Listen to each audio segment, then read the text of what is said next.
salto a Eddy Cavani, orgullo salteño por su extraordinaria participación en el Mundial Sudáfrica.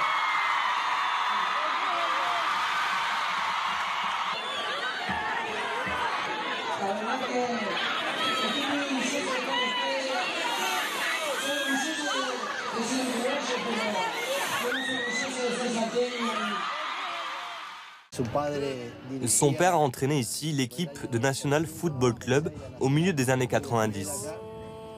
Edinson a commencé à jouer dans ce club à l'âge de 5-6 ans. La génétique ne fait pas tout, mais c'est un facteur déterminant. Il y a eu son père, mais aussi son demi-frère, Walter Fernando Guglielme, qui fut un très bon buteur. Il a baigné dans le football, ça l'a aidé. Avec le football, le jeune Edinson trouve son moyen d'expression. Ce sport lui permet de libérer sa garracha aura, la niaque à l'uruguayenne. D'abord sur les parquets de basket du baby football du National Football Club de Salto, puis dans la cour de l'école. En cours, il était timide. Il s'asseyait tout au fond de la classe. Quand il devait aller au tableau, ce n'était pas terrible. Il n'attendait qu'une chose, que la cloche de la récré sonne pour aller jouer au football dans la cour. Là, il se transformait. Il n'était plus du tout le même. Edinson fait tout pour ressembler à ses idoles. La cour du collège religieux était faite de ciment. Ici, à Salto, la plupart d'entre nous avions des chaussures de foot champions.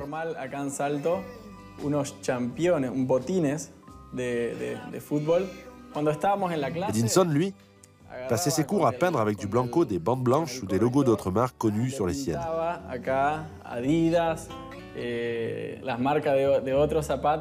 Il les mettait ensuite pour les matchs qu'on faisait pendant la récréation.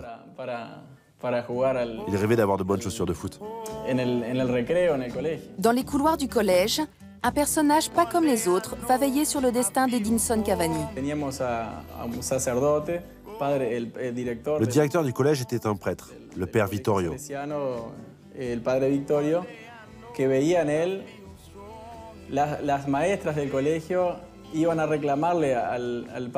Quand les professeurs allaient le voir pour lui dire qu'Edinson n'avait pas fait ses devoirs, le père Vittorio leur répondait « Laissez-le, son truc c'est le ballon ».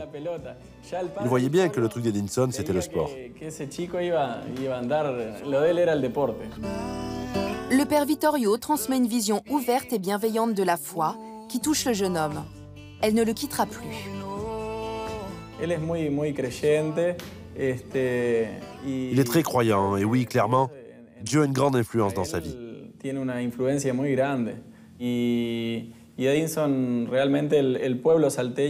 Les gens de Salto sont très reconnaissants envers Edinson. Il est souvent venu en aide à la population lorsqu'on a eu des problèmes, comme les inondations de l'an dernier. Il a aussi fait des dons à l'hôpital. Il a réellement fait plein de bonnes choses pour Salto.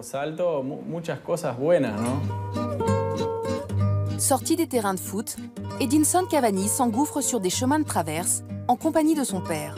Direction les plaines du Nord ou les rives du fleuve Uruguay. Son ami Gonzalo n'est jamais loin. Ensemble, ils pêchent la dorade ou observent les oiseaux des heures durant, une passion qui l'anime encore aujourd'hui.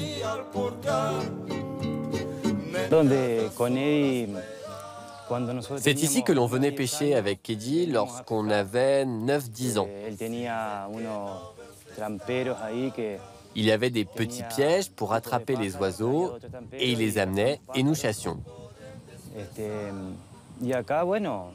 Quand il a des vacances, il essaie de rester une semaine en pleine nature. Parfois, il reste dormir dehors et vers 7 h du matin, on se lève et on part capturer des oiseaux et pêcher.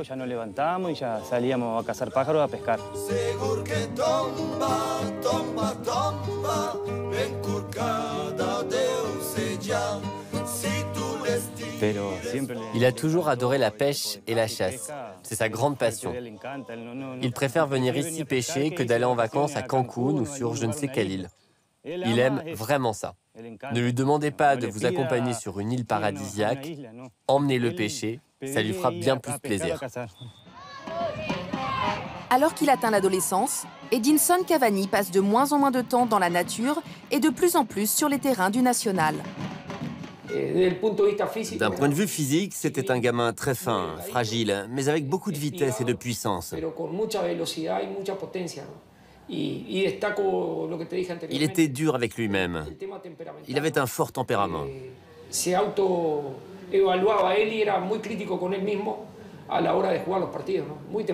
À ses débuts, à Salto Uruguay, il jouait milieu de terrain offensif sur le côté gauche.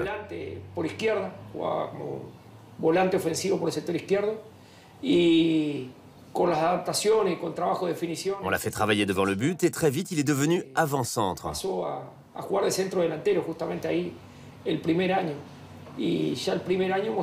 Dès sa première saison, il a démontré de grandes qualités de buteur. Il est immédiatement sorti du lot. L'échec du test au Liverpool de Montevideo ne l'affecte pas. Salto me manquait beaucoup, ce n'était pas le bon moment, dira-t-il plus tard. Son rêve de devenir professionnel est intact. Il a toujours eu une grande confiance en lui. Il était très impliqué dans la manière de s'entraîner. Pour lui, cela a toujours été clair. Le chemin pour percer passait par un esprit de sacrifice. Les efforts finissent par payer. En 2002, Edinson Cavani a 16 ans quand il intègre le centre de formation du Danubio FC à Montevideo. C'est son demi-frère, Walter Guglielmone, qui a joué les intermédiaires. L'aîné est en effet de retour au pays, après un bref passage à Ajaccio en Ligue 1, première des nombreuses escales que connaîtra ce footballeur baroudeur. Quand il est arrivé à Danubio, là-bas à la pension, il vivait dans une petite pièce triangulaire. Il avait juste la place pour un petit lit. Cela n'a pas dû être toujours très simple. Mais il n'a jamais manqué de nourriture ni de rien, car quand ce n'était pas son père qui lui envoyait des trucs, c'était le mien. Il menait une vie très professionnelle alors qu'il était encore gamin. Il donnait l'impression de savoir ce qu'il voulait et où aller. Clairement, il n'avait pas l'intention de perdre un seul match. Il était décidé à se donner tous les moyens et à saisir toutes les opportunités. En 2004, l'aîné Walter rejoint l'équipe première du Danubio FC qui remporte le deuxième titre national de son histoire. La mère, Berta, fait désormais les allers-retours depuis Salto pour accompagner Edinson. Voilà la présence familiale dont le jeune attaquant avait besoin pour poursuivre son ascension, qui s'accélère désormais de manière fulgurante. Il améliorait sa technique, il apportait des solutions de jeu. Il grandissait et peut-être même qu'on ne se rendait pas compte à quel point il évoluait vite. Quand je le voyais sur le terrain, il ne ménageait pas ses efforts. Edinson Cavani débute en 2006 avec le Danubio FC, à nouveau champion d'Uruguay cette année-là. Si le club ne réalise pas bien la star qui est en train d'éclore, les recruteurs européens vont vite se charger de leur faire comprendre leur erreur.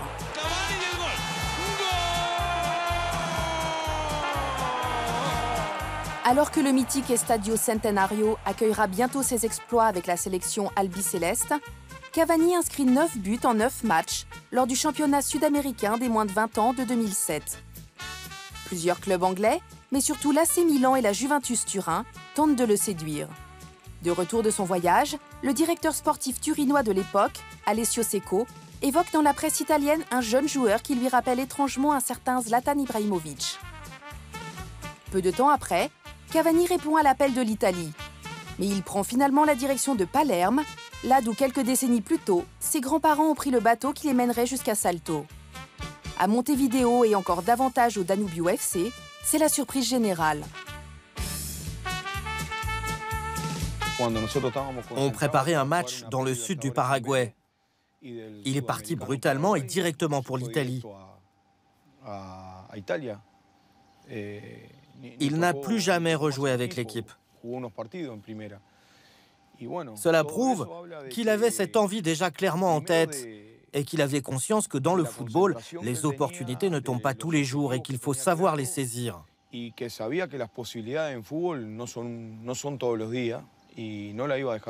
C'est peut-être ce sens des réalités et cette force intérieure qui lui permet de s'adapter formidablement bien à chaque nouvelle équipe. 34 buts en 109 matchs avec Palerme, puis 78 en 104 avec Naples entre 2010 et 2013, et déjà plus de 100 buts avec Paris depuis qu'il a rejoint la capitale pour un transfert estimé à 64 millions d'euros. Paris, où comme souvent, Cavani mettra du temps à s'adapter, perturbé qui plus est par un divorce en 2014 qui accentuera le mal d'un pays où vivent ses enfants. Mais comme 10 ans plus tôt à Montevideo, la maman Berta viendra le soutenir. Elle vit d'ailleurs encore à ses côtés à Paris. Cavani a fait le dos rond dans l'ombre de Zlatan Ibrahimovic, comme il le fait depuis 10 ans en sélection uruguayenne, dans l'ombre de Luis Suarez, né à Salto lui aussi, 3 semaines avant lui. Mais finalement, son heure a fini par venir.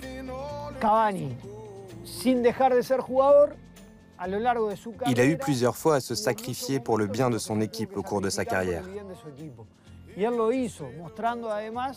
Et il l'a fait pas seulement de façon professionnelle, mais aussi de façon humaine. C'est dans sa nature. Ça a été le cas avec Suarez en sélection. Suarez, lui, a joué pour une grande équipe uruguayenne. Cavani, non.